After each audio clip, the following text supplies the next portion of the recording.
Olá, tudo bem com você? Começa agora o Redação Novo Tempo. Entra em pauta hoje o Exame Nacional do Ensino Médio. E a gente discute também sobre as eleições nos Estados Unidos e o novo presidente Donald Trump. Participe com a gente, o Redação Novo Tempo está no ar.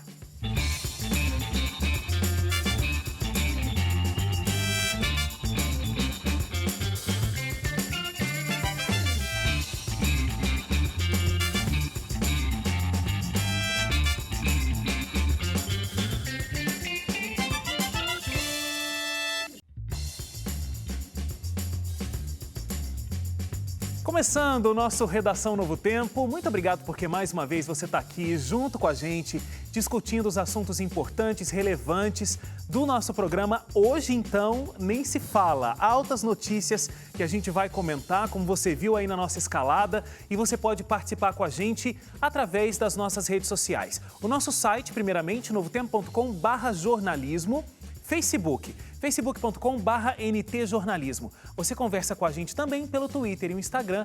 Você pode nos encontrar no @ntjornalismo.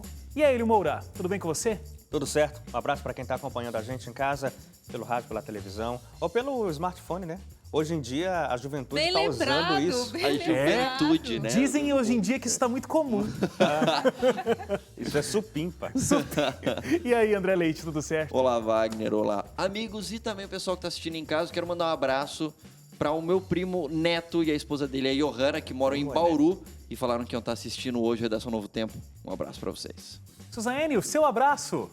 Um abraço primeiro para vocês, caros colegas. É um prazer estar aqui com vocês mais uma vez. Não é falsidade, tá? Oi, pro pessoal de casa. E meu abraço hoje vai para a capital de Goiás, Goiânia. Um abraço para você, Terezinha, que tá sempre ligada aqui com a gente. Olha, só uma coisa. A gente, no próximo bloco, a gente vai conversar aqui sobre as eleições americanas, né? E o Donald Trump, novo presidente dos Estados Unidos. E a Suad Nasser vai estar aqui com a gente. Estou só avisando porque a Suad Nasser dá muita audiência. Então aí o pessoal já fica ligado, não é isso? A professora Suad Nasser, especialista em relações internacionais, está sempre no Jornal do Novo Tempo ali com ela. Se alguém tiver que fazer alguma coisa em casa é agora, porque no próximo bloco não pode Isso, perder. imperdível. Agora vai estar só a gente, mas daqui a pouco tem a Suad aqui com a gente.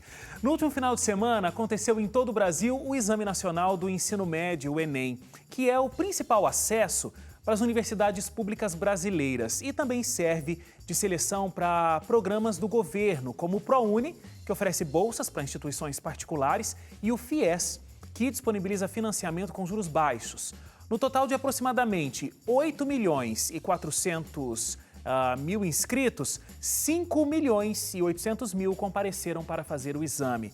E mais de 270.000 tiveram as provas adiadas para os dias 3 e 4 de dezembro, em função da ocupação de escolas espalhadas por todo o Brasil. Então a gente começa aqui o nosso Redação Novo Tempo conversando sobre o Enem. Muitos jovens têm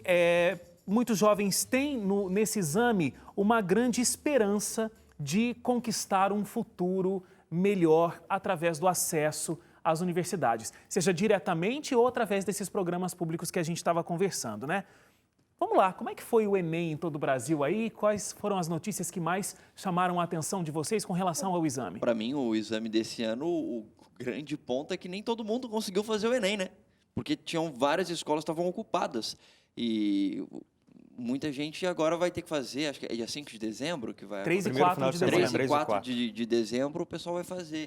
E então, isso já foi um problema por si só, né? Porque você já cria um problema aí de ter gente que está fazendo, tem gente que não está. Agora, o interessante dessa história é que, assim, a gente discutiu, né, a ocupação das escolas, acho que não foi na semana passada, algumas semanas aí, e a gente estava falando, inclusive, dos riscos que teria para alguns alunos que não conseguiriam fazer a prova. Realmente aconteceu. Agora, alguns alunos que estavam ocupando as escolas, deixaram as suas escolas e foram fazer a prova em outra. Prejudicaram vários alunos, mas eles mesmos puderam ir fazer a prova, né? E eu vi um desses alunos que estava ocupando uma escola e foi fazer o Enem numa outra, ele deu a justificativa do tipo, eu vi o repórter perguntando, mas e aí, você está ocupando uma escola, mas aí você vai fazer Enem na outra, e quem tinha que fazer nessa e não está podendo agora porque vocês estão aqui? Ele falou assim, não, na verdade, ninguém deveria estar fazendo hoje, mas quem vai fazer depois vai ter vantagem porque vai ter mais tempo de estudar. Então você dá uma distorcida na realidade, né? Então... acabou sendo prejudicial. Essas pessoas que ocuparam as escolas acharam que iam instaurar o caos no país, não conseguiram, E, na verdade, quem acabou prejudicado foram esses alunos que não conseguiram fazer a prova do Enem no dia marcado, né? Mas em nenhum momento vocês tiveram a esperança de que talvez eles fossem desocupar? Não passou nem um pouquinho na mente de vocês que isso pudesse acontecer? Eu acho que era uma possibilidade, sei lá, né? Mas... Porque, assim, muitos estão nas mesmas condições, né? De ter somente, talvez, essa oportunidade de ter o acesso à faculdade. Então, parece que, assim, foi como a própria classe prejudicou a própria, sabe, assim, pessoas que têm os mesmos interesses, entendeu? Foi muito, sei lá que palavra que eu poderia usar isso, assim, injusto, eu acho que nem seria a palavra, mas foi muito estranho. deselegante. Foi estranho. E o grande ponto é exatamente esse, assim, porque supostamente quem disse que está ocupando a escola disse que está ocupando por um futuro melhor da educação. Só que na base da ocupação você já está criando problemas para a educação do futuro. Então, quer dizer, os discursos se contradizem. Então, como a gente falou da outra vez, quem é estudante tem o direito e o dever de estudar e se preparar para formar um país melhor no futuro e não ficar não tendo aula achando que vai resolver o futuro do país, entendeu? Agora, vamos conversar sobre o tema da redação? O tema da redação do Enem é sempre um assunto muito comentado entre eles, né? Fica aquela expectativa, né? Bom, a gente tem que estar preparado porque a gente tem que conseguir argumentar naquele momento da redação, quais são os tópicos emergentes aí que estão sendo tratados no mundo, o que vai cair na redação do Enem. O tema exatamente é caminhos para combater a intolerância religiosa no Brasil. O que vocês acharam desse tema? Realmente é um tema relevante? É um tema que precisa ser discutido? Super relevante. Sempre vai ser um tema social e sempre vai ser um problema, né? Pelo que a gente tem até hoje nos temas das redações de todos os Enems, enfim. E foi legal porque é uma percepção que se instaurou, talvez, que se solidificou, de que a gente tem um problema de intolerância religiosa no Brasil.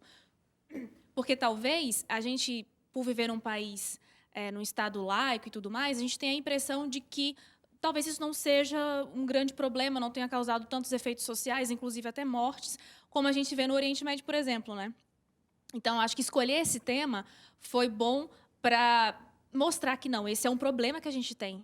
Isso existe no Brasil. E teve dados na prova, né, mostrando isso daí, pessoas que foram agredidas, pessoas que foram insultadas por seguirem determinadas religiões. Eu só ia colocar um ponto aqui que eu acho que é interessante dentro dessa discussão que foi feita na redação do Enem, que é a questão da intolerância religiosa. É importante diferenciar o que é intolerância religiosa do que é eu discordar do pensamento religioso de alguém. Então, por exemplo, intolerância religiosa é quando eu não admito a possibilidade de você ter uma crença religiosa diferente da minha e eu, de alguma maneira, pratico algum tipo de, inclusive, agressão com a pessoa. Seja uma agressão verbal ou eu tento botar restrições na sua prática religiosa. Isso é intolerância religiosa. Agora, muita gente... Eu estou dizendo isso porque, quando surgiu a redação do Enem, eu vi muita gente colocando algumas coisas na internet que não correspondem necessariamente com intolerância religiosa. Então, por exemplo, se eu acredito em uma coisa e você acredita numa outra coisa do ponto de vista religioso, e eu discordo fortemente desse teu ponto de vista religioso, isso não é intolerância religiosa. Simplesmente eu penso algo diferente de você. Então, eu vi algumas pessoas falar assim, se você acredita que Deus é um só e que só Jesus é a forma de salvação, você está sendo intolerante religioso. Isso não é intolerância religiosa. Essa é a minha forma de ver a realidade através do prisma da minha religião, que está baseada na Bíblia. Agora, não quer dizer que ao eu fazer isso, eu estou sendo intolerante com quem, de repente, não acredita em Jesus, acredita, sei lá, em Buda ou Maomé, ou seja lá quem for. Eu não estou sendo intolerante religioso, eu simplesmente tenho convicção da minha crença. Eu seria intolerante religioso se eu quisesse, de alguma maneira, impedir que alguém que tem uma crença diferente da minha pudesse se manifestar ou mesmo praticar a sua crença religiosa. Porque parte do princípio de que intolerância é a falta de tolerância. Então, é tolerar. E tolerar é isso mesmo. Fala, não concordo com você, mas eu fico na minha e você fica na sua. Até E pode em acontecer, desculpa, Hélio, mas até pode acontecer um debate, né? Então, você pensa uma coisa, eu penso outra, e a gente pode conversar amistosamente, respeitosamente sobre as nossas crenças, a gente pode discordar, a gente pode discutir, pode debater. Isso também não é intolerância religiosa. Agora, quando sai disso, para partir para intolerância, como você colocou, aí é que está o problema, né? O problema é esse, é não só impedir a prática, tentar impedir a prática religiosa do outro, ou até a prática da não religião, porque o nosso Estado, ele é laico. Isso significa o quê? Que ele não tem uma religião oficial, mas não é laicista, aquele que impede a existência de religiões. Cada um pode ter a religião que bem entender. Exatamente. A função do Estado laico é garantir que cada um possa fazer o que quiser com relação à sua crença de fé. E aí, quando a gente fala de intolerância, e aí surgem esses pensamentos errôneos, fica muito claro isso, de que a intolerância, e a gente está falando sobre a religiosa, porque foi o tema do Enem, mas eu acho que é um princípio de discussão. Para outros tipos de intolerância que a gente vê no Brasil, na sociedade, quem sabe o mais forte, mais até do que a intolerância religiosa, é a intolerância política, que a gente viu aí nos últimos meses aí do governo da ex-presidente Dilma Rousseff, com pessoas que não conseguiam conviver por conta de pensamentos distintos quanto à política. Isso é ruim. E quando a gente fala de intolerância religiosa, eu acho que a intolerância, ela passa pela falta de respeito. Então, quando você consegue respeitar o outro, você consegue ter tolerância pelo que ele acredita. Eu acho que existe essa confusão que o Leite estava comentando com a gente entre discordância e intolerância, porque existem várias práticas religiosas. Vamos pegar a Bíblia, por exemplo. A grande missão do cristão que conhece a verdade que está contida lá na Bíblia, o que a Bíblia diz? Não é ir lá e mostrar para os outros, convencer os outros daquela verdade que ele conheceu? Agora, isso não quer dizer que essa verdade que ele conheceu tenha que ser apresentada de forma desrespeitosa, de forma intolerante. Porque pegando a Bíblia, por que eu estou falando da Bíblia? Porque a grande maioria da nossa audiência, deu uma perdida na câmera, é essa aqui? A grande maioria da nossa audiência é cristã, segue a Bíblia. O maior exemplo de cristianismo que a gente tem na Bíblia é o próprio Cristo, que viveu aqui, e ele lidava com as pessoas que tinham uma crença diferentes da dele de forma estritamente respeitosa. Isso está relatado na própria Bíblia. Então, intolerância religiosa não tem nada a ver com respeito à sua própria religião. Tem a ver com falta de respeito com a religião do outro. E, às vezes, eu acho que isso começa de maneira, às vezes, até velada, sabia, Wagner? Com pequenas críticas que talvez a gente faz com outras pessoas porque elas acreditam em determinadas coisas, assim como a gente também recebe, né? A começar, às vezes, pelo jeito da pessoa se vestir, de achar ultrapassado demais, como essa pessoa pode pensar assim, isso é muito antigo, a gente vive numa sociedade moderna, as coisas mudaram. Começa, assim, dessas pequenas críticas, a ponto de isso desencadear xingamentos, né? Não sei se vocês já sofreram com isso na escola, né? Mas, de repente, de ser ridicularizado, né? Uma criança acaba ridicularizando a outra. E isso vai levando a situações mais complexas, como a própria agressão, como eu comentei anteriormente. Aí a gente chega num ponto já também assim de criminalidade. Eu acho que o fato de criticar também deveria ser considerado, talvez, de repente, um nível aí de criminalidade. Mas quando a gente chega nesse ponto de agressão física, aí a gente já chega num ponto extremo, né, da situação. Com certeza. Deixa eu só ressaltar um último ponto aqui sobre o Enem para a gente ir embora. Todos os anos tem o show dos atrasados, né? Os alunos que não conseguem chegar na hora ali no Enem e eles ficam desesperados por não conseguir fazer a prova. Principalmente os que vão para a segunda fase do Enem, né? Já tiveram a primeira, conseguiram fazer, aí não conseguem chegar ali na segunda.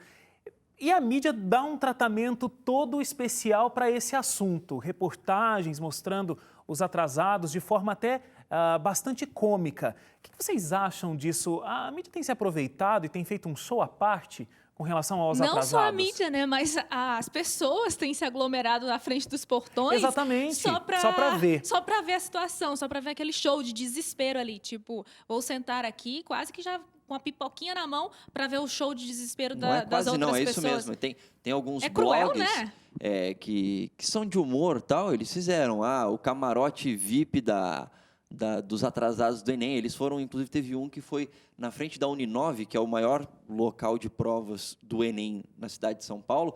Eles sentaram lá na frente, colocaram uma cadeirinha de praia, refrigerante, cerveja e tal, para ver os desesperados chegando e ficar filmando e rindo. É muito, assim... Que coisa à toa, né? É triste uma pessoa perder uma prova por conta disso. Óbvio que tem gente que é displicente e tudo mais, mas você partir disso para uma situação jocosa, tipo assim, vou me deleitar com o atraso, com a desgraça alheia. Filmar. Puxa, é sádico isso, né? Eu acho. Teve uma coisa que um pai disse e que eu fiquei refletindo nisso. Ele falou que isso é irresponsabilidade por parte do jovem, que já sabe que tem que fazer essa prova, então deveria se adiantar de alguma maneira, mesmo que por conta do trânsito, sei lá. Enfim, se programar para chegar no horário. Ele falou assim que não entende, porque tem muitos jovens, e às vezes para shows internacionais, acampam até 5 dias antes do show acontecer para não perder a oportunidade de entrar no show. Aí quando chega no Enem, que é uma coisa importante para o futuro daquele jovem, ele chega atrasado, tipo, não faz sentido, né? Com certeza. A gente vai ter que fazer uma parada agora para o intervalo. Na volta, a vitória surpreendente de Donald Trump. A gente volta logo depois com a presença da Suad Nasser, especialista em política internacional, especialista em assuntos internacionais, aqui no Redação Novo Tempo. Não saia daí.